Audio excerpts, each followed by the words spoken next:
थके होवो टुटे होवो इथों तक जे लेट के भी बाणी पढ़नी पै ते बाणी नहीं छड्डदी।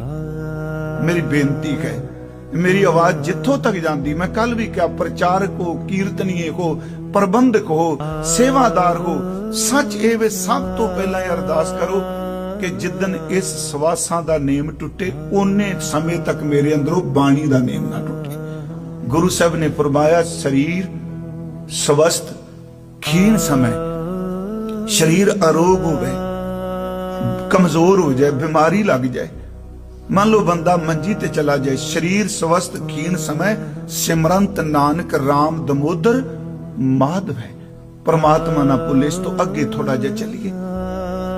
जदों कल मैं क्या बाणी विसरनी, जेडे बंदे नितनेम छड्ड जांदे आ ना, उन्हां दे चेहरे दसन लग पैंदे ने बंदा टुट गया अंदरों। सच्ची वो भ्रष्टे जांदे आ चेहरे।